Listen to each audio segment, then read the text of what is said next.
buenas tardes. Vamos a hacer las sesiones en castellano porque muchos de los alumnos que participan en el diploma están situados a lo largo y desplazados por toda la geografía española. Entonces, bueno, nos parece que es más fácil poder hacer la sesión en castellano. Ya les pedimos tanto a Sergi como a Fabián que por favor pues pudieran hacerla así. Entonces, voy a tener que ser el sacrificio. Sí, yo creo que era más sacrificio Sergi que yo que tú, pero por lo que después comentaré. Bueno, entonces, os damos a todos la bienvenida. También hay personas interesadas en la conferencia que se están conectando, o sea, poquito a poquito se van ya conectando, pero iniciamos porque tenemos un programa apretado de 2 sesiones en una. Entonces, pues nada, le damos la bienvenida al profesor Sergi Grau. Él es, antes que nada, esto se dice a menudo, pero es verdad, antes que nada es un buen amigo de la casa, que en momentos puntuales nos ha echado un cable y siempre ha sido una experiencia realmente muy enriquecedora, los cables que nos ha echado Sergi. Él es doctor en Filología Clásica por la Universidad de Barcelona y ahora es profesor lector, bueno, ya hace tiempo que es profesor lector en la sección de Filología Griega de la Facultad de Filosofía y Comunicación de esta misma universidad. Entonces, también es investigador adscrito al Instituto Catalán de Arqueología Clásicas y, por lo tanto, pues bueno, tiene un amplio conocimiento de la cultura clásica y de todos sus recovecos. Entonces, bueno, pues le agradecemos la colaboración, el que haya accedido a iluminarnos respecto a este tema, que enraizado en la cultura clásica sí, pero seguro que vamos a descubrir muchas resonancias actuales. Sí, el tema es actual. Por eso. Entonces, le agradecemos la dedicación y nos ponemos a escuchar. Muchísimas gracias, es un placer siempre. Gracias por invitarme de nuevo. Me acuerdo hace años, una de las conferencias que hice también era en tiempos post-pandémicos, sin nadie, en una salita pequeña. Ahora por lo menos hay un poco de público delante y sin mascarilla, que esto siempre tiene gracia. O sea que muchas gracias por invitarme de nuevo. Ciertamente el tema, yo pensé, me había propuesto este tema, que es uno de los temas que he trabajado, y pensé que era ciertamente un tema de mucha actualidad. Enfrentarse a la tiranía es importante. Y ahora más que nunca, y con algún ejemplo de los que vamos a poner seguramente, pues, en fin, nos vendrán ecos del presente, que es de lo que se trata, ¿no? Para eso estudiamos el pasado también, para ver lo que podemos extraer como experiencia para el presente. Y yo me centraré en el que es mi tema, que es las biografías de filósofos. Ya desde mi tesis, que es donde he trabajado, ¿no? Entonces en las biografías se pueden extraer toda una serie de datos que son muy interesantes para analizar lo que interesa precisamente en este diploma, que es la simbología, ¿no? Porque nosotros en la biografía, hago esta breve introducción rápida, buscamos fuentes históricas, porque para nosotros la biografía es una parte de la historiografía. En la antigüedad no es así en absoluto. La biografía es un género literario, la historiografía también, pero de otra manera. Y por lo tanto la biografía sirve poco para lo que nosotros queremos usarla, que es como fuente histórica fiable, digamos, con datos relevantes. Y en cambio sirve mucho para analizar simbologías, mentalidades, evolución de las mentalidades, que es muy interesante, ¿no? Repercusiones en cada contexto histórico, recepción, como se llama a veces en estos ámbitos, ¿no? Entonces, hay un ingrediente, ciertamente, que no suele faltar, y es muy importante en las biografías de filósofos griegos antiguos, que es este enfrentamiento con el tirano o incluso con personajes simplemente que detentan el poder. Sobre todo son tiranos, pero también encontraremos monarcas, emperadores, con el poderoso. Esto se podría titular de una manera más genérica, el enfrentamiento contra el poderoso. Ahora bien, es cierto que este poderoso siempre está caracterizado como un tirano, y por eso el título es pertinente. Aunque sea un monarca, aunque sea un emperador, la caracterización que se hace a la hora de enfrentarlo con el filósofo, por tanto lo que funciona simbólicamente desde este punto de vista, es precisamente que se le considera o que está tipificado como si fuera un tirano. Entonces, estos son ejercicios de tipificación. El filósofo siempre es un filósofo, es como los cuentos, ¿no? El personaje, la bruja siempre es la bruja, bueno, en los cuentos actuales justamente se da un vuelco que es lo interesante, ¿no? Pero la bruja siempre es la bruja, el rey siempre es el rey. Aquí sucede lo mismo. El poderoso siempre es un tirano, el filósofo siempre es un filósofo. Da igual incluso a qué escuela pertenece. Esto también es muy interesante, como veremos, porque hay ejemplos en todos los ámbitos de todas las escuelas.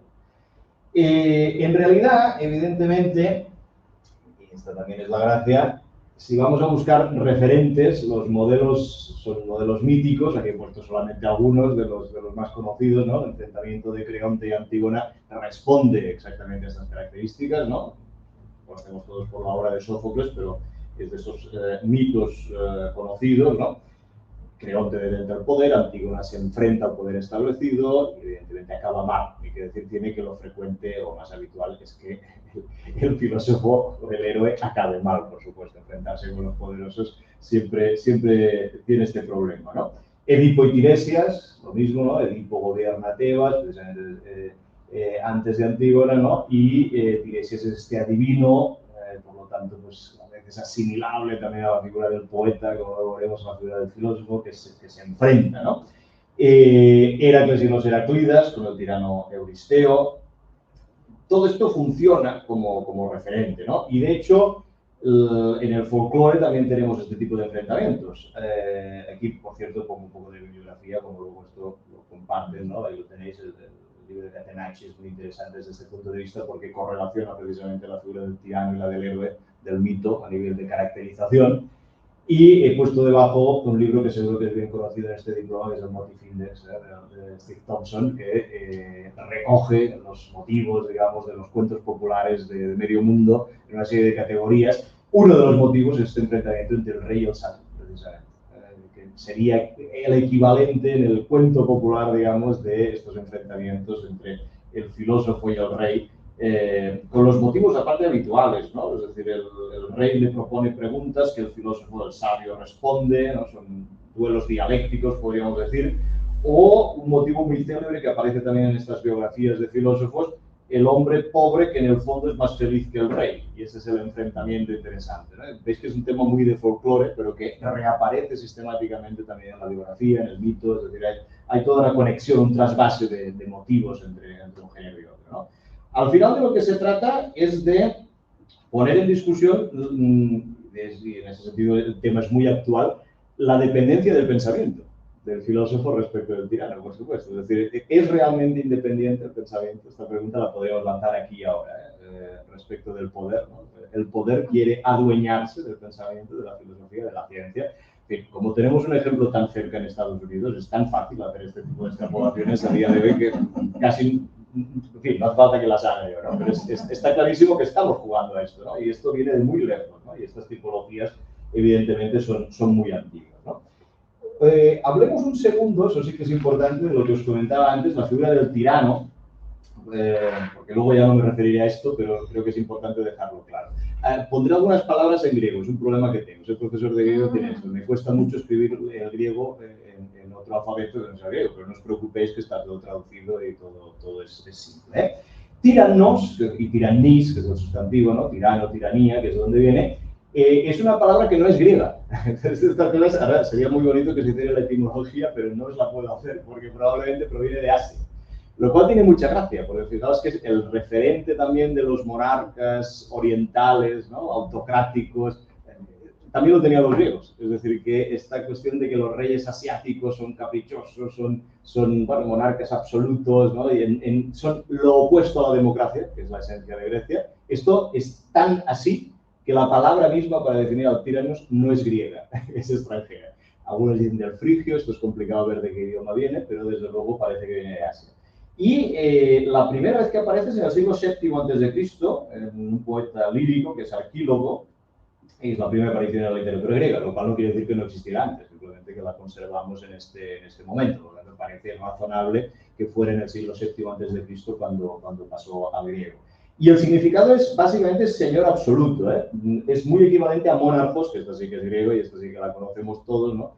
Que es, de ahí viene monarquía, evidentemente, y el rey se califica muchas veces de tirano, es equivalente, para los griegos que inventaron la democracia, cualquier poder absoluto es monarcos y por tanto es equiparable a la tiranía. Ahí tenéis también un poco de bibliografía. Por lo tanto, es el poder de uno, digamos, el poder de uno solo. Zeus a veces se califica como tiranos también. Es un tipo de terminología que fluctúa bastante en nuestras fuentes.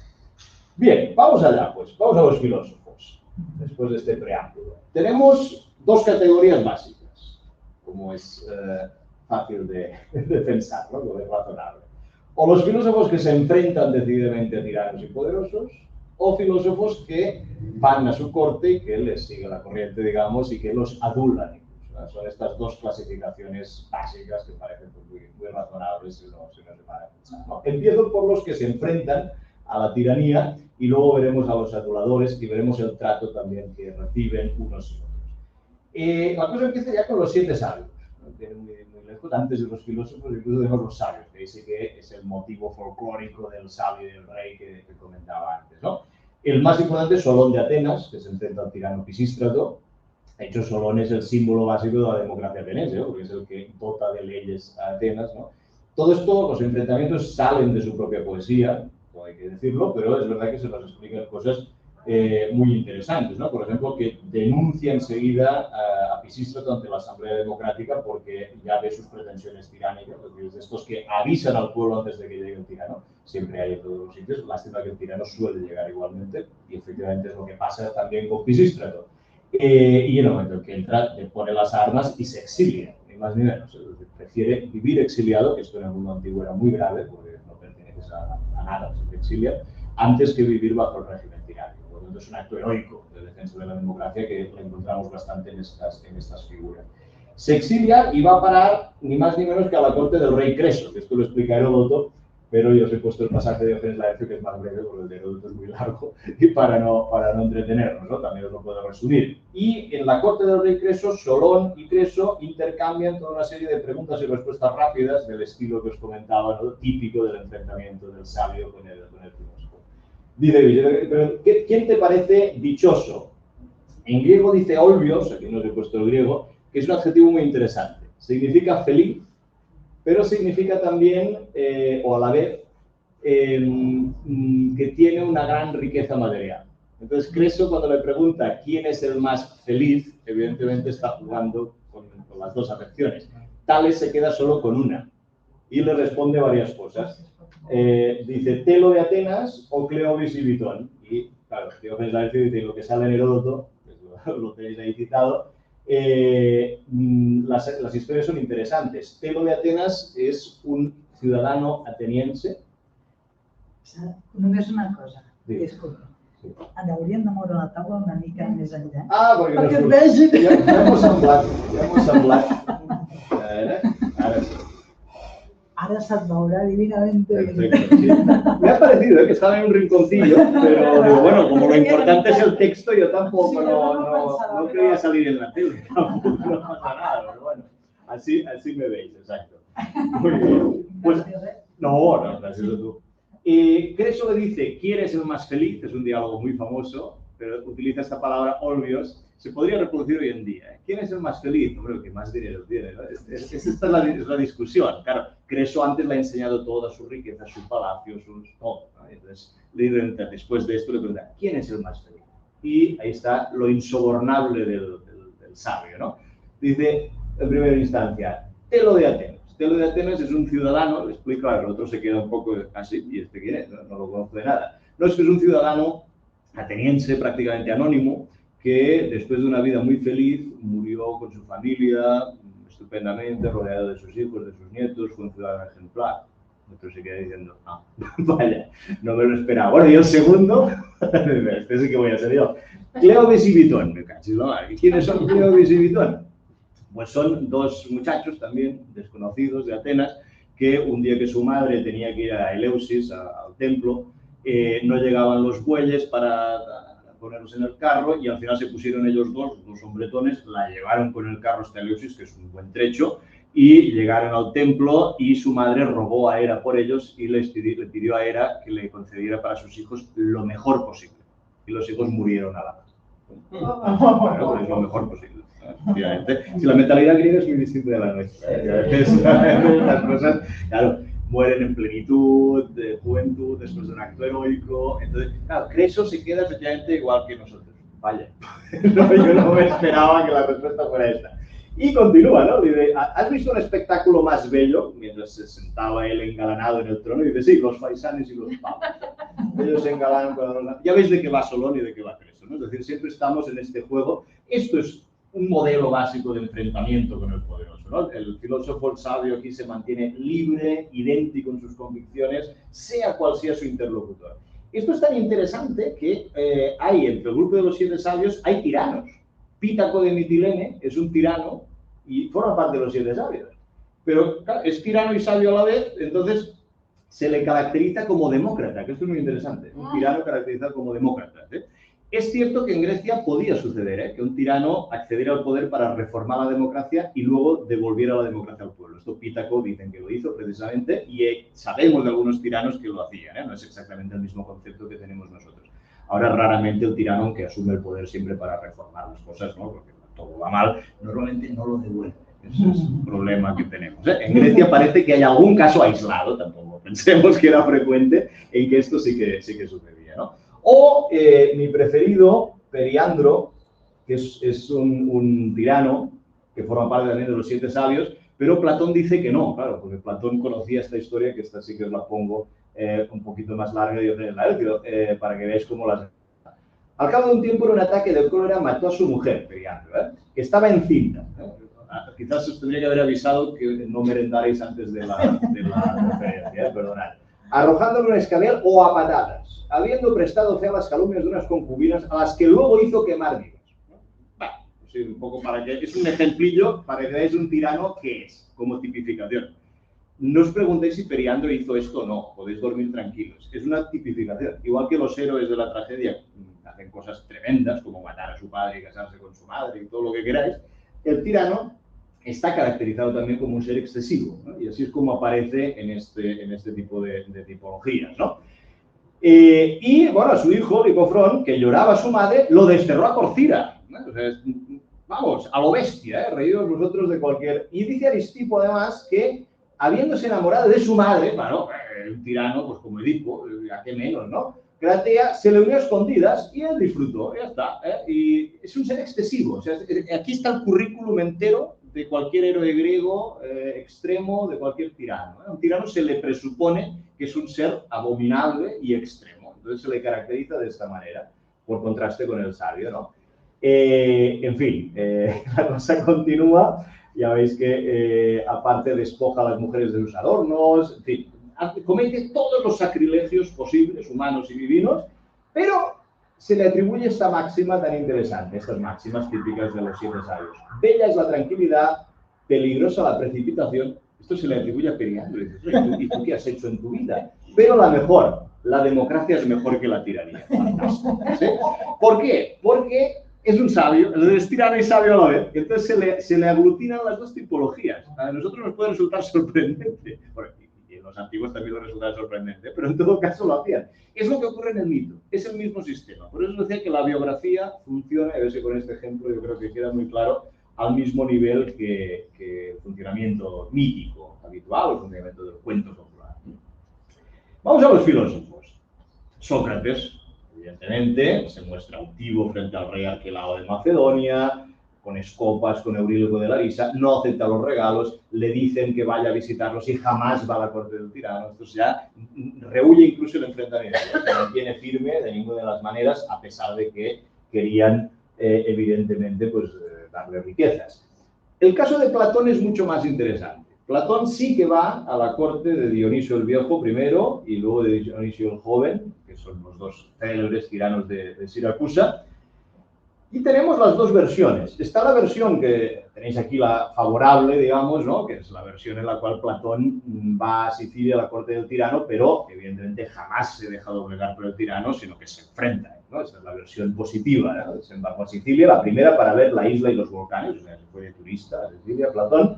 En aquella ocasión el tirano Dionisio, hijo de Hermógenes, lo obligó a hacerle una visita, y como él, conversando acerca de la tiranía, siempre van obligados, ¿eh? Los filósofos buenos es porque no tienen más remedio. Sócrates se niega, pero Platón, pues ya que está allí, va, de acuerdo. Pero fijaos, la misma entrevista que Creso y Solón. Como él, conversando acerca de la tiranía, afirmaba que el provecho del más fuerte no basta por sí solo, es decir, no puede jamás gobernar un hombre solo, si este no se distingue además por la virtud. Esto tiene mucha gracia porque es la doctrina de Platón.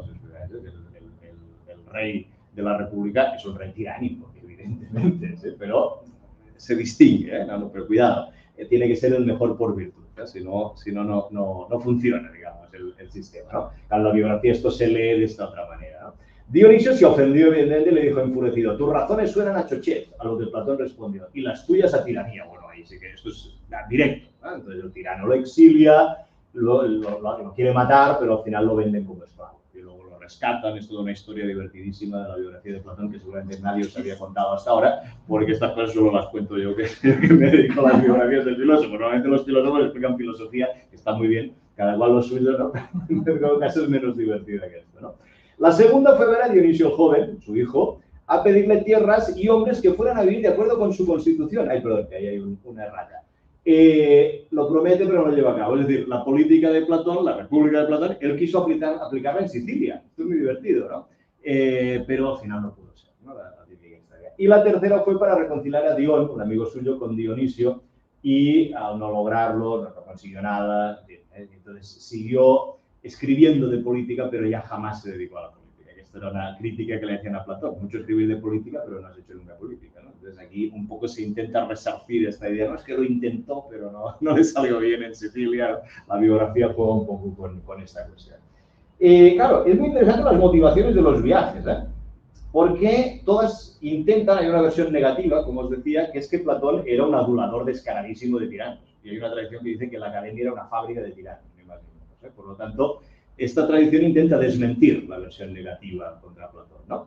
Por ejemplo, el primer viaje, fijaos que dice, fue a ver la isla y los volcanes. Esto lo dice Diógenes Laercio. Olimpiodoro recoge un ataque, dice, pues mira, a un filósofo ser deseoso de contemplar las obras de la naturaleza, partió a Sicilia para ver los cráteres del fuego de Etna. Y es la versión oficial, digamos, políticamente correcta y favorable a Platón. Fijaos el corchete. Y no por la cocina siciliana, noble Alístedes, como tú afirmas. Es decir, estaba la otra tradición que decía que Sicilia era famosa por la buena cocina, como ahora.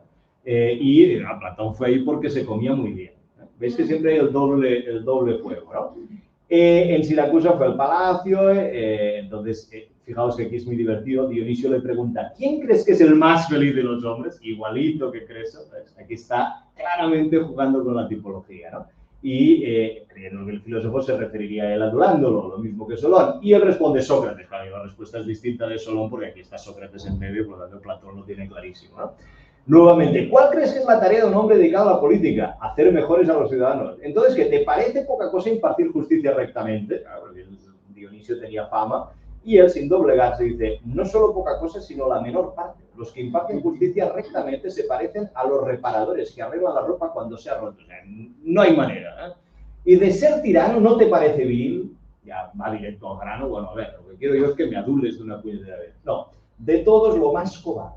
Desde el momento que ha de tener incluso las navajas de los barberos, por si lo matan con ellas. Que es la historia del tirano, que muchos mueren, evidentemente, cuando se desmonta la tiranía, ¿no? Evidentemente Dionisio se enfureció, lo expulsó, etcétera, etcétera, ¿no? Es una variante de las mismas tradiciones. Es decir, tenemos todo el rato la doble cuestión. No fue a ver los cráteres de Etna, sino por la cocina.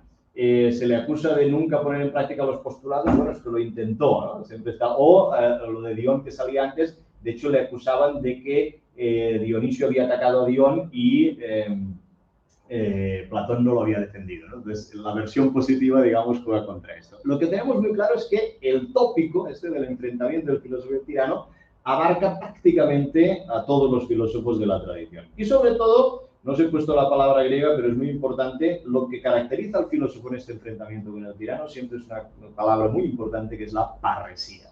Parresía en griego significa ser capaz de decirlo todo a todos. Y es la clave de la democracia. Sin parresía no hay democracia. Esto vais tomando nota para ver un poco el mundo actual como va, ¿eh? Sin parresía no hay democracia. Es decir, o hay libertad de palabra o es imposible, ¿no? ¿no? Y esto lo tenían clarísimo. Y es lo que el filósofo defiende siempre delante del tirano, como hemos visto en estos enfrentamientos. Son totalmente tipificados. No os preguntéis jamás, de hecho, la gente duda directamente si Platón fue jamás así. Esto de historia es lo que os he dicho al principio, nada. Lo que es interesante es la tipología que hay aquí detrás, ¿no? Siempre.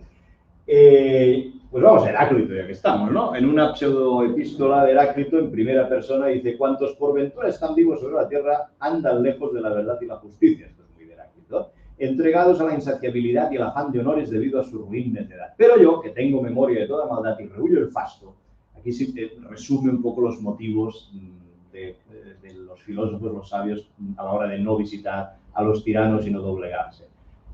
Allegado de toda suerte de envidias y por evitar la vanidad, no puedo irme a la tierra de los persas, le invitaba el rey Darío, el rey persa Darío, contentándome con poco, según mi convicción. Es siempre el contraste entre la austeridad, el ascetismo del filósofo, y el lujo, evidentemente, el fasto del tirano, del rey, que ya veíamos con Creso y que es sistemático. Voy a las más famosas. Diógenes el Cínico, perdón, lo expliqué también, Diógenes Laercio, y Alejandro Magno. Claro, Alejandro Magno también se caracteriza muchas veces como tirano, a pesar de que tiene una buena prensa en general en el mundo griego, pero siempre está, por el hecho de ser poderoso, siempre lo tenemos caracterizado de esa manera, ¿no? Los enfrentamientos son muy famosos, ¿no? La verdadera superioridad es la del filósofo, no la del rey, entonces ahí se juega siempre la del monarca, ¿no? Alejandro le decía: yo soy Alejandro el gran rey, y Diógenes le responde: y yo Diógenes el perro. Entonces los cínicos, ¿no? Son perros por pura etimología, ¿no? Pues ahí está el contraste, ¿no? O una de las más famosas, Alejandro se le planta delante y le pregunta: ¿no me tienes miedo? Y le contestó: ¿pero qué eres? ¿Un bien o un mal? Claro, Alejandro dice: un bien. ¿Quién le puede tener miedo a un bien? Es el juego siempre, y es la respuesta, ¿eh? En el caso de Diógenes el Cínico, además, como su nombre indica, las respuestas son bien cínicas, ¿sabes? Le da la vuelta al interlocutor, ¿no? Y la más famosa, yo creo que esta la conoce todo el mundo, os pongo el cuadro más que el texto, ¿no? Alejandro le dice: te concedo lo que quieras, apártate, que es el gesto ahí, ¿no? Que es que me tapas el sol y esta es mi hora de tomar el sol. Es fantástico. Ese es el enfrentamiento directo, ¿no? Con el poderoso. Con Filipo ya se había enfrentado Diógenes, es el mismo Diógenes el Cínico. Dice: tras la batalla de Queronea fue conducido prisionero ante Filipo, el padre de Alejandro, y preguntándole quién era, dijo: el inspector de tu insaciabilidad. Fijaos que es lo mismo. Es decir, yo he venido aquí a ver los lujos, los fastos que tienes como un inspector del fisco, ¿no? Pero yo voy a inspeccionar tu insaciabilidad, ¿no? O Alejandro le manda una vez a Antípatro una carta a Atenas por vía de un tal Atlio, que en griego significa mísero, pero entonces ahí el juego de palabras ya está servido. Mísera, misiva, de mísero a mísero por vía de mísero. O sea, le dice miserable a Filipo directamente. ¿No? Esto es Alejandro, perdón, directamente, ¿no? O Pérdicas le amenaza con matarlo si no lo visita. Hemos visto que Sócrates se negó. Entonces, en este caso, Pérdicas con Diógenes y dice: si no vienes te mato. Y dice: menuda prueba. También el escarabajo y la tarántula saben hacerlo. Es fantástico, ¿no? Y juzgó que peor amenaza habría sido decirle que aun sin él sabría vivir feliz. Esto es fantástico, ¿no? Es decir, si le hubieras dicho: es que aunque no vengas, yo seré feliz igualmente. Eso sí que lo hubiera desestabilizado. Claro, que me parece con matarlo, vaya tontería, ¿no? Esto no tiene... Ese es el nivel de enfrentamiento sistemático con el tirano, ¿no? Sin embargo, hay algunas... perdón, aquí esta es mi preferida y me la dejaba para el final, casi me la salto. Preguntándole a un tirano, a Diógenes el Cínico también, ¿cuál era el mejor bronce para las estatuas? Le responde: aquel de que se hacen los Harmodio y los Aristogitón. Harmodio y Aristogitón son los tiranicidas, famosos de Atenas, que tenían una estatua de bronce. Entonces, ¿cuál es el mejor bronce para una estatua? Pensando que diría: para mi estatua, evidentemente. El bronce con el que se hicieron los tiranicidas. Esto es de una mala leche y de una sutileza espectacular, ¿eh? Diógenes el Cínico es una mina para estas cosas. O preguntándole cómo trataba Dionisio, el mismo Dionisio, el joven, a sus amigos, respondió: como a los sacos de harina, a los que están llenos los manda a colgar y a los que están vacíos los abandona. Estos son ejemplos de cómo las gasta Diógenes ante la tiranía. Y os decía, el final terrible, ¿no? del filósofo, porque hasta ahora hemos visto solo enfrentamientos dialécticos, pero claro, evidentemente también tenemos casos de auténticos mártires de la filosofía, si me permitís la palabra. Dos ejemplos clarísimos también en Diógenes Laercio. Zenón de Elea queriendo derrocar al tirano Nearco. Es decir, aquí tenemos a un filósofo intentando derrocar a un tirano. Esto hasta ahora no lo habíamos visto. Hay algún ejemplo también, poquitos, ¿eh? Sabéis que los filósofos griegos son de poca acción. Entonces, alguno tenemos, pero no es lo más habitual. Normalmente piensan y escriben los filósofos griegos, ¿no? Queriendo derrocar al tirano Nearco, o Diomedontes en otras versiones, fue apresado. Esto lo explica Heraclides, siempre da las fuentes. Interrogado para que hablara de sus cómplices y de las armas que habían llevado a Lípara, denunció a todos los amigos del tirano. Es inteligente, para dejarlo aislado. Y luego, alegando acerca de algunos de ellos que tenía algo que decirle al oído, le mordió la oreja y no la soltó hasta que fue muerto a puñaladas. Esto es el fin de Zenón, sufriendo la misma suerte que Aristogitón. Siempre una comparación con el tiranicida, ¿no? Que es lo valeroso tipológicamente en el caso de los tiranos. Demetrio asegura en otra obra que lo que le arrancó fue la nariz. Bueno, ahí son variantes, como en el mito, hay variantes, claro, no hay una fuente única. Ya os he dicho que era mejor, no, esto lo teníais que haber avisado, mejor no merendar antes porque salen muchas cosas de estas. Y Antístenes cuenta que tras haber denunciado a los amigos del tirano fue interrogado por este si había alguno más y respondió: tú, que eres la peste de la ciudad. Y a los que estaban presentes les dijo: me asombra vuestra cobardía si por miedo a sufrir lo que yo estoy soportando ahora estáis sirviendo al tirano. Y al final se mordió la lengua y se la escupió a la cara. Claro, los ciudadanos, cuando su propia lengua, cuando los ciudadanos vieron esto, derrocan al tirano. Es decir, consigue precisamente con su ejemplo lo que pretendía. Esto es un caso importante, ¿no? Hay una versión, dice, esto es más o menos lo que cuentan, aunque Hermipo, otro, dice que fue arrojado un mortero y lo machacaron, que es la imagen, no os acordáis, luego la veréis al final, que os ponía al principio, ¿sí? Que es el filósofo machacado en un mortero, que tienes una muerte delicadita. Esto se cuenta, esto está claro que hay una contaminación entre dos versiones, es un tema discutido, porque es lo mismo que se cuenta mucho más desarrollado de Anaxarco de Antera, que es el otro. Anaxarco en un viaje por mar fue arrojado sin querer a la costa de Chipre y Nicocreonte, que es el tirano, lo hizo prender y mandó echarlo a un mortero y machacarlo con majaderos de hierro. Ahí se ve bien cómo funciona la tortura. Pero él, sin cuidar el suplicio, dijo entonces las consabidas palabras, que son muy conocidas, para nosotros no, pero que lo eran en ese momento, ¿no? Machaca el envoltorio de Anaxarco. Anaxarco no lo dañarás. Entonces, le dicen que le cortaran la lengua y él mismo se la corta y se la escupe en la cara. Es que ahí se mezclan toda una serie de motivos, ¿no? Que van saliendo. Muy simbólico, por cierto, la cuestión de morderse la lengua, que es por donde se ejecuta la parresía, el diálogo, precisamente. Es decir, en el momento que eso ya no funciona, el filósofo se muerde la lengua y se la escupe al tirano. Eso provoca a veces la reacción del pueblo, que son los que derrotan la tiranía. Estamos, veis, con una serie de motivos que son muy, muy interesantes en este sentido. Bueno, ahí tenéis bibliografía porque está discutido quién fue antes, Anaxarco o Zenón. Es evidente que los motivos están compartidos.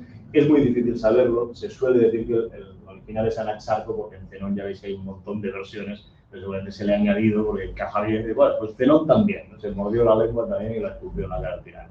Es una cosa que queda ahí en la tradición, ¿no? Es muy interesante, justamente en un diploma como este, ¿no? Ver cómo se generan este tipo de relatos, ¿no? Y cómo se alimentan unos de otros. Y es muy difícil saber cuál es anterior a cuál y qué base de realidad histórica hay en, no, yo creo que ninguna, pero en este tipo de procedimientos, ¿no? Resumen, y ahí os cito un artículo donde hablo un poco de esto, por si queréis consultarlo más profundamente. Tenemos tres tipos. El filósofo va a la corte del tirano siempre forzado, mediante violencia, ¿no? No puede negarse, pero jamás accede a ir por gusto. Esto es muy importante.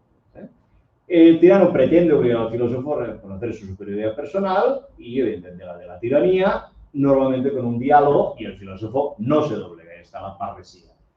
El tirano se ofende normalmente y responde siempre con violencia. Lo que pasa es que la dosis, como habéis visto, varía. O lo exilian, o lo venden como esclavo, o lo matan en un mortero con todos los suplicios previos, ¿no? Es decir, esto es un poco el esquema básico, digamos, ¿no? De todas estas biografías, de todos estos casos, ¿no? Hay pocos casos en que el filósofo se convierta él personalmente en tiranicida. El único que conocemos es Pitágoras, luego lo sacaremos a colación, pero es un caso muy discutido porque la tradición es muy tardía y con Pitágoras las cosas siempre se complican. Y luego tenemos Heraclides Póntico, pero seguramente hay una confusión con otro Heraclides. Es decir, tiranicidas de verdad. Hemos visto casos en que animan al pueblo, pero tiranicidas en sí, filósofos antiguos, no tenemos prácticamente, ya digo, salvo Pitágoras, no tenemos. Vamos a la otra cara de la moneda como os decía, que son los aduladores de tiranos. También tenemos, solo faltaba, ¿eh? Platón ya lo hemos visto, ya no vuelvo, ¿no? Porque hay toda una tradición que dice que Platón era un gran adulador de Dionisio y que se iba a su corte era porque era invitado y estaba encantado de la vida, ¿eh? Por la cocina siciliana. Tenemos las dos versiones. Con Platón siempre hay las dos versiones, porque hay partidarios y detractores. Las grandes figuras siempre tienen esto, ¿no? Generan siempre en su entorno, grandes partidarios y grandes enemigos, ¿no? Genofonte, de hecho, con Genofonte sí que tenemos bases históricas, porque fue a la corte del rey Ciro y de hecho fue como ¿no? Fue como mercenario a la corte de Ciro. Entonces, sabemos ese dato, evidentemente la tradición ya le imputa pues toda la adulación que queráis, ¿no? Por supuesto. Algún otro socrático también, pero el caso más espectacular es el que tenéis aquí, que es Aristipo de Cirene, discípulo directo de Sócrates, por lo tanto, un poco mayor que Platón.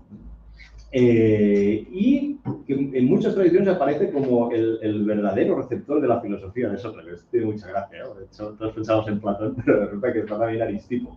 Aristipo es un hedonista puro, no como Epicuro. Recordad que Epicuro es el inventor del hedonismo, pero no es Epicurio. Es muy poco conocido, Epicuro, sabéis que decía que el placer es bueno, pero con mesura, porque llega un momento que no es placer si te provoca dolor. Aristipo decía que no hay ningún placer que provoque dolor.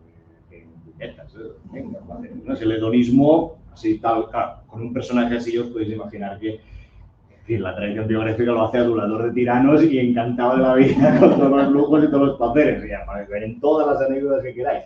Ahí tenéis algunas. Le pide dinero a Dionisio, siempre sale Dionisio, Claro, es el tirano por excelencia, prácticamente, ¿no? En Siracusa.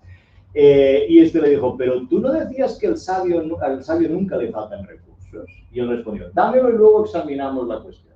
Se lo dio y dijo, ¿ves cómo no me han faltado recursos? Este es el juego, vuelve a ser el diálogo con el poderoso, pero claro, ahí es al revés. Sale ganando siempre el filósofo, ojo, eso es verdad, la situación, pero evidentemente veis que funciona muy distinto, ¿no? Habiendo escogido como regalo de Dionisio una suma de dinero, mientras que Platón había tomado un libro. Están los dos, esta es muy buena, están los dos en la corte de Dionisio, Platón se queda con el libro, y en cambio el otro coge el dinero. A uno que se lo reprochaba dice, es que yo necesito dinero, Platón necesita libros, cada cual coge lo que ¿no? Y el colmo, pidiendo una vez a Dionisio un favor para un amigo, al no obtenerlo se arrojó a sus pies. Esto ya es el colmo, porque es arrodillarse ante un tirano. Esto es terrible, ¿no? Para un griego.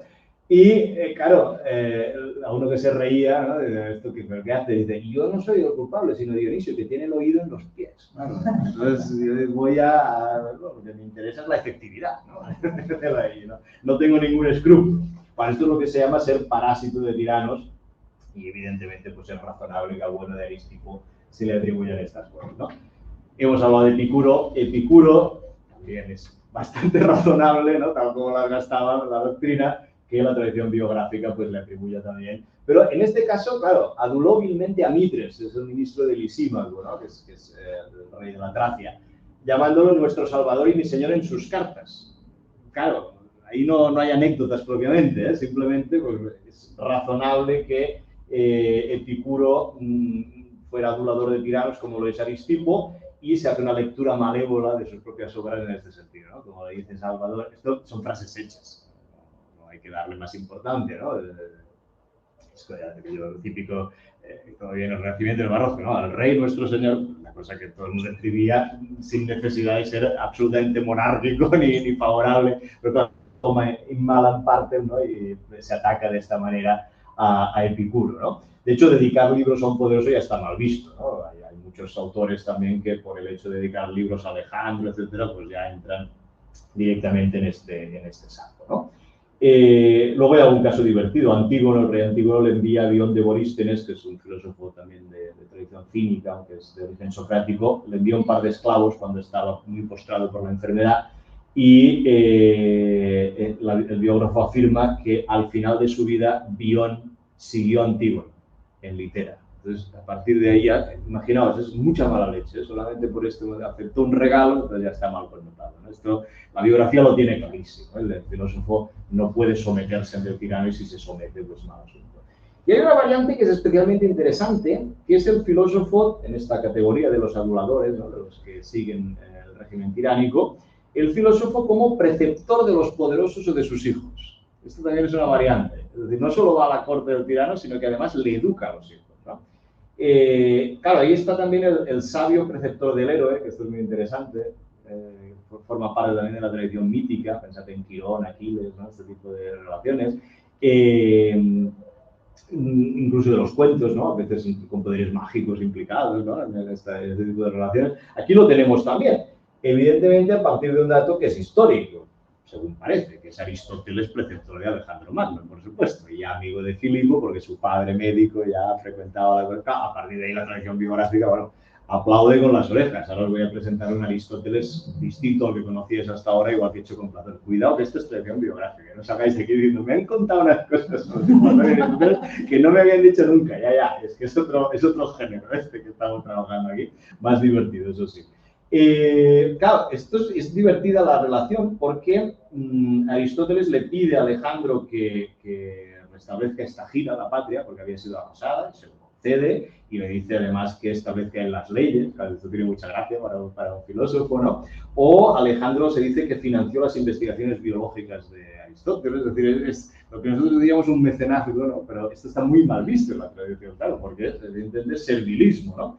De hecho, hay alguna tradición que dice que se hizo acompañar a Alejandro por Aristóteles en su viaje a Persia, ¿no? Y a partir de ahí viene toda la novela de Alejandro, que tiene una tradición medieval extraordinaria. Esto parte de este dato biográfico, ¿no? Que no es histórico en absoluto, pero que alimenta toda la leyenda posterior de Alejandro. Y sobre todo, lo que os he puesto aquí, esto es tan potente que la propia doxografía que atribuye Diógenes Laercio a Aristóteles, que es una cosa rarísima, porque si uno lee Aristóteles no tiene nada que ver, pero parte de estas afirmaciones biográficas. Dice que Aristóteles afirmaba que el amor no es propio tan solo de la coyunda, me hace mucha gracia la traducción de Brelo, sin Lucía, ya os imagináis lo que quiere decir, sino también de la filosofía, que el sabio se enamorará y se dedicará a la militancia política, que estos son diferentes doctrinas, ¿no? Cada filósofo pues las dirá.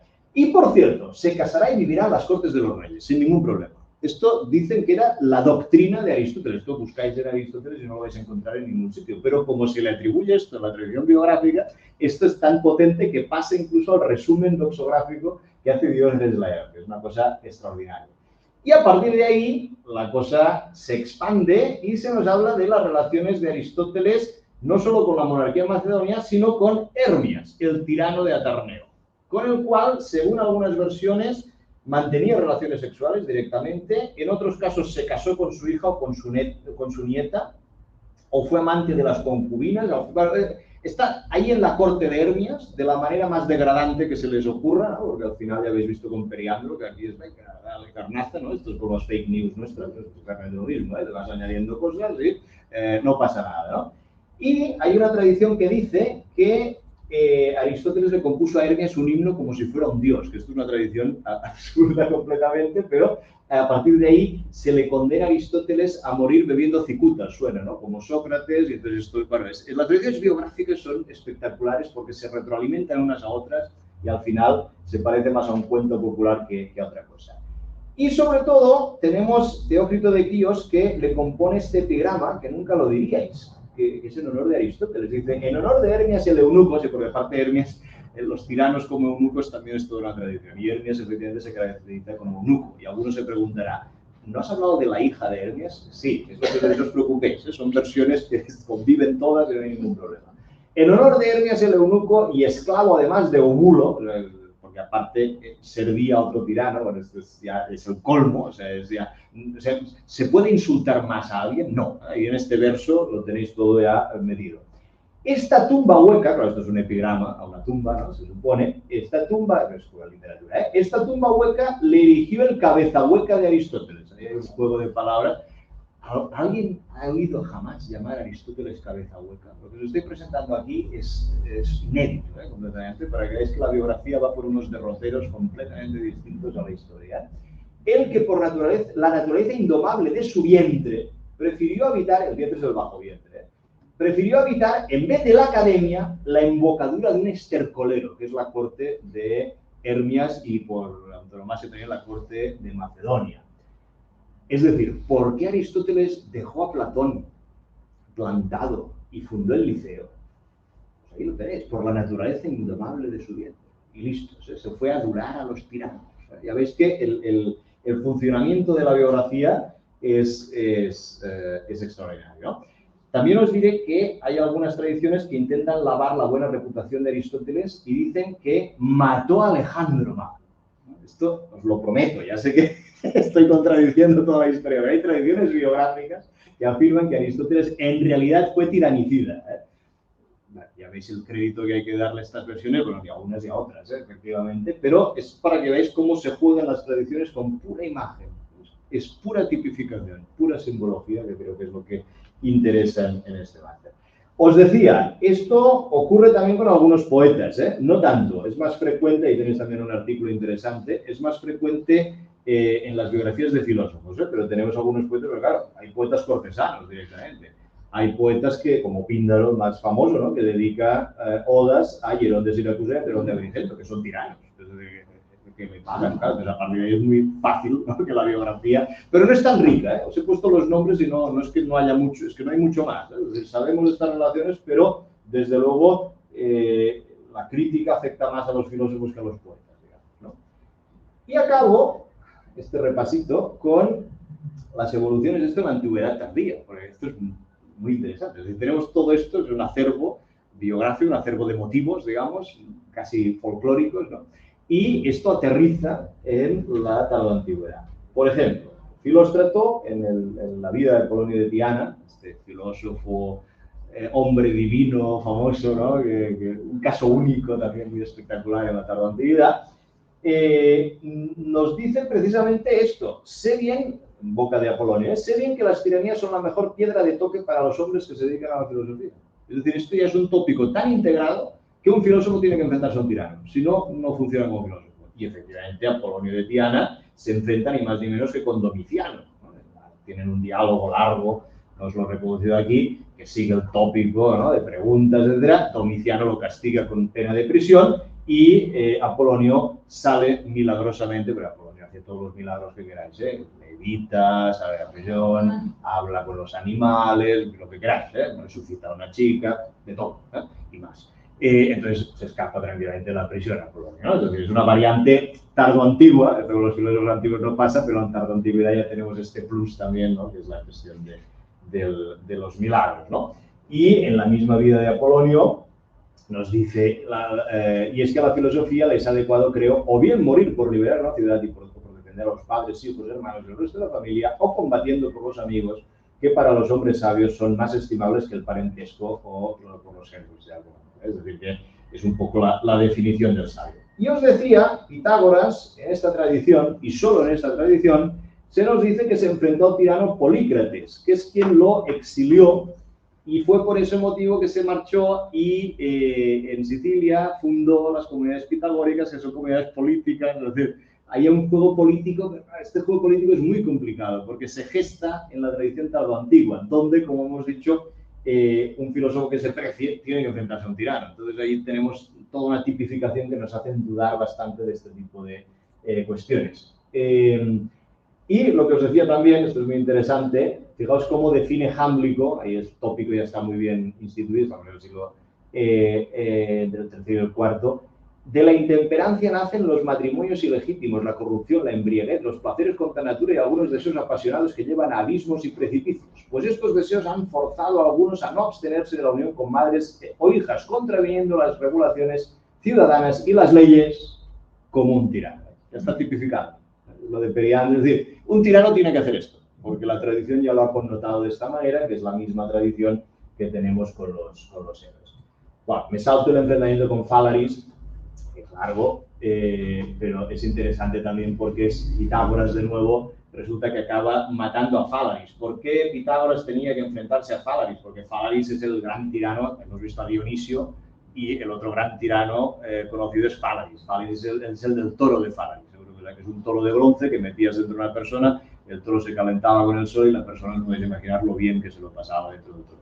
Pero sigo, aún me queda una, lo lamento. Bueno, pues resulta que Pitágoras también se enfrenta a Fálaris. Pero la que me interesa especialmente es la de dos pitagóricos, Milias y Timica, muy poco conocidos, no os preocupéis, que explica Jámblico también la vida de Pitágoras, que fijaos lo que les ocurre. Dionisio, otra vez, Dionisio de Siracusa, sale siempre estas anécdotas, está tipificado. sometió a tortura tímica.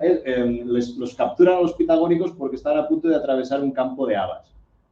Los pitagóricos, las habas y todo eso. Esto es un juego puramente literario, entonces los capturan, les someten a tortura y no saca nada de Emilias y entonces coge a su mujer Timica.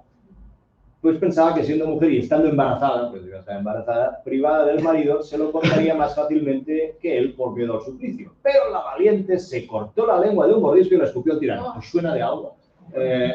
Ya está. Entonces, claro, ahí está la coletilla de Jámblico, dice, mostrando que incluso si por las torturas su feminidad era vencida y se la obligaba a revelar alguno de los secretos, pero la mujer es débil, por supuesto, por antonomasia mucho más débil que el hombre, el órgano que serviría para ello estaría constante. Esta es la valentía de Timica. Supongo que a estas alturas, aparte de recordar lo de la lengua, os vienen a la cabeza, y ahí sí que no las pongo porque no acabaríamos jamás, la tipificación literaria en los relatos martiriales, que son contemporáneos, evidentemente. Es decir, el enfrentamiento del mártir al tirano, sabéis que hay, no sé si sabéis, os lo explico, hay dos, dentro de las actas martiriales hay lo que se llaman las actas, se llaman reales, se les llama puras, se llama de muchas maneras, porque son actas y ya lo ves que son actas judiciales, las más antiguas, y son actas fiables, digamos, porque están extraídas de las actas probablemente del propio gobierno romano. Y luego están las actas literarias, actas heroicas, se les llama de muchas maneras, que son las que contienen literatura, pero vamos, esta y la que queráis.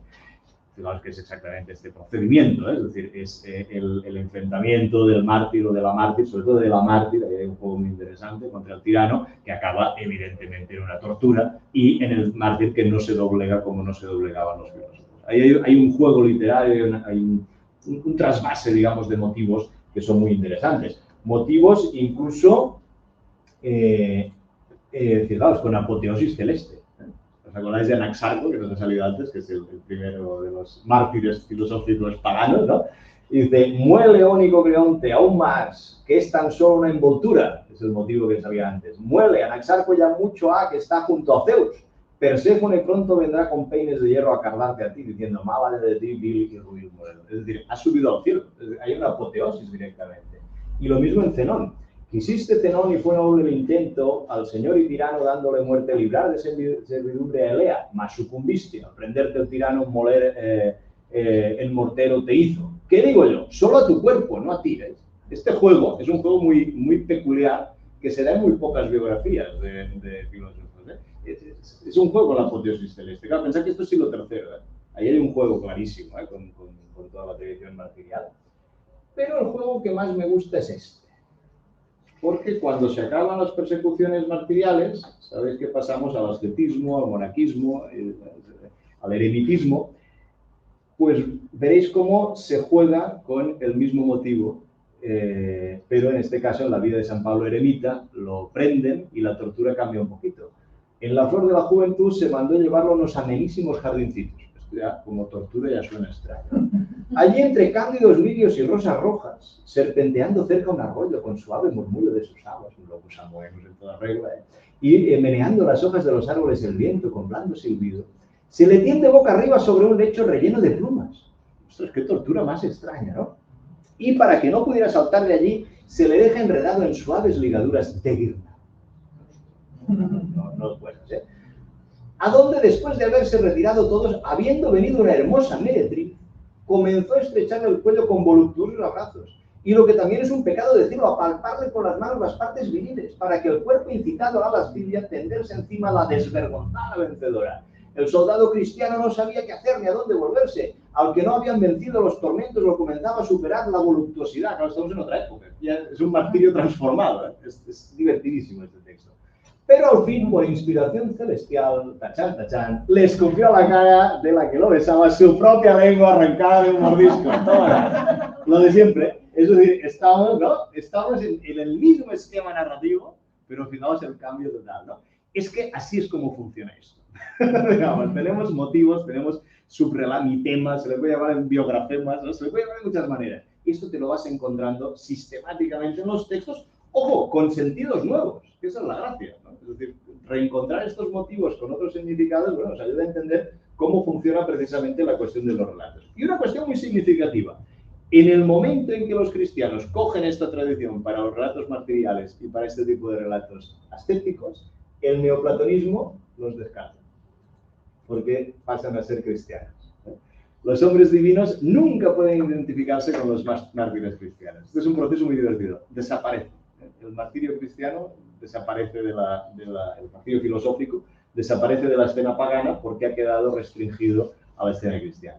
Esto se ve ya tarde, en Apio del siglo V, principios del siglo V, que es el último casi defensor de los neoplatónicos, y fijaos lo que dice de los cristianos, porque recogiendo los huesos y los cráneos de quienes imputados por numerosos crímenes el tribunal ciudadano castigaba, los señalaron como dioses. Esa es la imagen que tiene un Apio neoplatónico de los mártires cristianos y de los santos en general. Y se revolcaban entre sus huesos y creían que serían mejores si se contaminaban ante sus tumbas. Esto para un neoplatónico es asco directamente, lo que sienten. Mártires los llamaban, pero claro, ahí juegan mártires testigos, ¿no? Los llamaban. Y ministros, diáconoi, en griego. Y embajadores, presbíteros. Es decir, se había quedado con la copla de los nombres, pero no acababa de explicarlo bien. Es muy divertido este texto. Cuando no eran más que esclavos de mala ralea consumidos por los latigazos y llevando en sus rostros las cicatrices de su vileza. ¿No? Son gente que han ido a los tribunales, ¿no? son criminales. Esto es interesante, ¿no? Porque uno ve el otro punto de vista, ¿no? Estos textos que conviven, por supuesto, ¿no? Unos con otros. Bien, acabo, ahora sí. Ahí os enseño la imagen, ahora ya sabéis reconocerla, del pobre Anaxarco. Al principio la he pasado rápido, de ¿qué he puesto aquí como imagen? Pues ahí tenéis a Anaxarco machacado en los majaderos, ¿no? Ahí por los tiranos. Una reflexión metodológica final es un poco la que he hecho antes, ¿no? Lo que es muy interesante es ver cómo este tipo de relatos tipificados en realidad aparecen en todos los textos de este tipo porque proceden de un mismo origen. Tanto los autores cristianos como los autores paganos estudiaron en las mismas escuelas, que son escuelas de retórica. Esto es muy importante. Por lo tanto, el acervo de relatos que tenían era el mismo. No nos tiene que extrañar que aparezcan tipificando, porque esa es su función, tipificar, crear símbolo, no historia. No hay ninguno de estos autores que pretenda ser historiador. Eso es lo que nos confunde a nosotros, ¿no? Que buscamos ahí relatos históricos. No, esto es mucho más verdadero que un relato histórico. Porque dice la verdad de verdad, es decir, la verdad de lo que la está escribiendo. ¿Sí? Esta es la importancia que tiene todo este tipo de relatos, ¿no? Y ya veis que los matices de la evolución también son muy interesantes, ¿no? Hasta ahí, muchas gracias.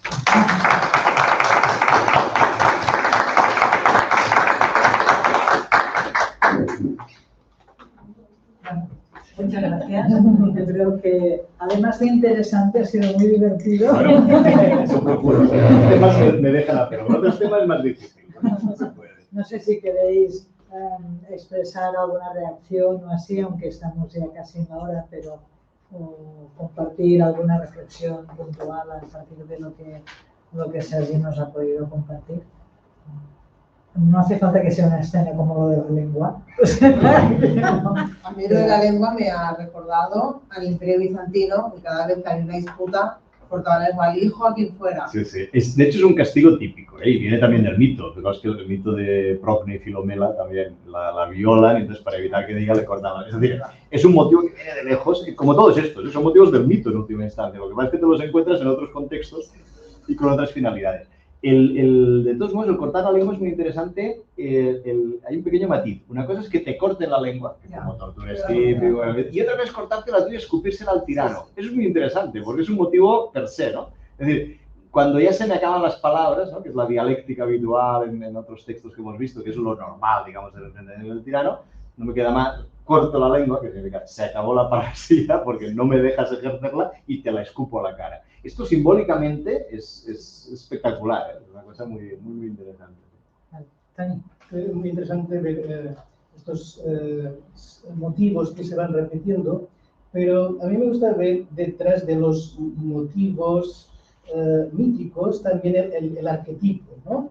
Es decir, patrones de comportamiento de todas las épocas que si no eres consciente se pueden reproducir. Y con eso pues, podemos ligarlo con Trump y como hemos visto, ¿no? porque es así, el tirano pues se defiende en contra del filósofo, en contra del que lo puede criticar, o se quiere apoderar del conocimiento, ¿no? No sé cómo lo ves tú esto. Sí, sí, es que claro, aquí estamos jugando con varios elementos, Sí, efectivamente. El Steve Thompson, famoso, que es el motif index este de Folk Tales, que es un tocho que supone etiquetas, ya lo conocéis, a mí me fascina, porque es lo que tú dices. Están todas las, o sea, hay motivos que aparecen y reaparecen en todas las mitologías, en los cuentos populares, te los encuentras aquí en la biografía, te los encuentras... Claro, hay universales, eso está claro, hay universales. Universales del relato, yo no voy más allá, pero desde luego hay universales del relato. Y hay universales del relato que tienen una simbología particular, compartida, que a veces se concreta en relatos puntuales, ¿no? En culturas diversas y en evoluciones también significativas, ¿no? De un relato a otro. Ahora, otra cosa, claro, son los arquetipos famosos, ¿no? Esto estamos condenados a repetir sistemáticamente. Yo os confieso... El arquetipo es la tendencia. Si uno es consciente, no tiene por qué embargarse en el arquetipo. Sí, sí, Pero sí. si uno no es consciente, exactamente, cae en lo mismo. Sí, sí, sí. Parece que sea inevitable. Sí. A mí la noticia del atentado contra Trump, que luego resulta que era un profesor... Ostras, yo pensé, inevitablemente, perdonadme, porque eso es realidad, pero pensé, ostras, no puede ser. O sea, a veces la realidad misma acaba siendo, claro, bueno, no sé si calificarlo de caer en el arquetipo en este caso, pero es verdad que, claro, eso es evidente esto. Es decir, no, sí, bueno, parece que el hombre, bueno, tenía algún problema, lo que sea, pero el hecho, es decir, la anécdota, que es un poco con lo que trabajamos en este tipo de relatos, no deja de ser el titular, digamos, es el que atentó contra Trump es un profesor de Harvard, no sé dónde era, ¿no? ¡Wow! No. Yo me quedé, lástima que no hubiera habido el enfrentamiento dialéctico previo, ¿no? Porque entonces quizás tendríamos la anécdota elaborada en este sentido. Pero bueno, si un biógrafo dentro de unos años le diera por explicar en forma del relato esta anécdota, probablemente la tipificaría en este sentido, porque se presta, evidentemente, y generaría un relato no histórico, pero que tendría un sentido, ¿no? Eso es lo que pienso que es interesante de este tipo de procesos, ¿no? Y podría montar el argumentario. Claro, exactamente. Claro. Exactamente, los argumentos contra la tiranía en boca del profesor, el otro respondiendo, Trump en ese momento pues se hubiera también ligado con su madre y hubiera sido, ya está. Entonces las tipificaciones, es como funciona este tipo de procesos de narratología, porque es así, es muy claro. Yo soy filólogo y sí, es verdad, me interesa la narración, ¿no? Pero es que es muy interesante, porque es lo que nos hace humanos, yo creo, ¿no? En el sentido que decías de los arquetipos también. Bueno, pues sí. Este arquetipo, eso caer en decir cosas que a lo mejor no son verdad y tal de los relatos, se hacen, supongo, deliberadamente por el narrador. Deliberadamente, y yo diría que es inevitable. Hay todavía, estamos hablando de biografía y son ejemplos muy evidentes, ¿no? De cuando dices que Aristóteles mató a Alejandro Magno, pues de qué va esto, ¿no? Pero es que los propios historiadores, cuando Tucídides pone en boca de sus personajes los diálogos, algunas veces hace incluso, y sobre todo Polibio, los posteriores, bueno, esto es evidente que no fue así exactamente como se dijo, pero yo tomo el aire de lo que se dijo y aprovecho para elaborar lo que yo quiero, por supuesto, en el discurso. Es decir, que esto, incluso en las obras historiográficas, se da por sentado, que es una construcción. Los discursos, los diálogos, los hechos en la historiografía sí que, según el historiador, pero normalmente sí que se busca que sean hechos reales y que se relaten con propiedad. Pero lo que son los diálogos, los propios antiguos lo tenían clarísimo, claro, que Pericles nunca había pronunciado ese discurso exactamente así, pero el aire de lo que dijo, la finalidad de lo que dijo y lo que aquello representó, ahí sí que podemos hacer. Por eso yo decía antes que es quizás, sé que la frase es provocativa con toda la intención, más verdad que la verdad histórica. Porque al final la verdad histórica son hechos brutos. Esto es verdadero porque trasciende los hechos brutos, genera todo un tipo de conciencia colectiva que es lo que mueve la historia de verdad. Ya sé que juego con las palabras, deliberadamente, pero en ese sentido es más verdadero. Porque el tipo de información que nos da sobre el ser humano que hay detrás y la comunidad que lo ha creado es mucho mayor que los años, con las fechas de las batallas y todo, ¿no? Esa es la recepción real de las palabras de Pericles, aunque no las pronunciara nunca. Es muy interesante. Pero bueno, nos llevaría muy lejos, ¿no? El que analiza el diálogo o la narración lo hace con esa intención Sí, sí, sí. de luego aplicarlo a toda la comunidad para Efectivamente. crear ese relato histórico o mover esa comunidad hacia su visión del mundo, digamos. Te voy a poner un ejemplo que es todavía más potente que esto. La tragedia griega. La tragedia griega juega con mitos conocidos por todos, pero evidentemente los aplica a una circunstancia, una ocasión concreta para lanzar un mensaje concretísimo en ese año de la situación política de Atenas. Eso es sistemáticamente así. El mito es el mito, pero el mito se cambia, que es las versiones que tenemos completamente distintas a veces en la tragedia de las que conocemos por otras fuentes, para adaptarlas a una reflexión colectiva, que es lo importante. Es exactamente lo mismo y se produce en el mismo periodo histórico. Con la tragedia lo vemos muy claro. Claro, cuando entramos en historiografía, la cosa es más complicada porque nosotros queremos los datos históricos, ¿no? Y no siempre están ahí, o no están los que a nosotros nos interesaría como historiadores. A vosotros. Gracias. A vosotros. Aquí tenemos una pregunta. Además del filósofo, ¿existe otra figura modélica de contestación a la tiranía en la antigüedad? El poeta, lo que os decía... Sí, perdón. Sí, pues claro, no caía yo que hay gente desde casa, por supuesto. Gracias por la pregunta. El poeta, es lo que os comentaba, os he puesto pocos ejemplos porque no es tan potente como en el caso de los filósofos. Los poetas contestan también a veces a los tiranos. Se podría decir que el operador cultural, sabio, poeta, filósofo, ejerce esta contestación. Evidentemente, como otro tipo de personajes, tenemos el caso de los oradores, sobre todo de Demóstenes. Demóstenes enfrentado a Filipo, pero claro, eso es un caso histórico, es decir, no hay una construcción biográfica mucho más allá. Sí que es verdad que en las vidas de los oradores de pseudo-Plutarco, no es Plutarco, muchos de los oradores, por ejemplo Antifonte, el propio Demóstenes, se enfrentan a tiranos en términos muy parecidos. La respuesta que os he puesto de Diógenes Cínico, que le piden cuál es el mejor bronce para la estatua que se hicieron los tiranicidas, esa Plutarco la pone en boca de Antifonte, precisamente. Es decir, que por eso no podemos fiarnos, pues evidentemente es una construcción que va bien para aplicarla a cualquiera que se enfrente a un tirano. Esas son las figuras habituales, pero insisto, la biografía más rica es la del filósofo y el tirano, seguramente por el tema del sabio y el tirano, que ya viene del sabio y el monarca, ¿no? Que viene de muy lejos. El caso de oradores hay, el caso de poetas, pero es menos rica, digamos. Muchas gracias. Gracias. Ahora sí. Ahora sí.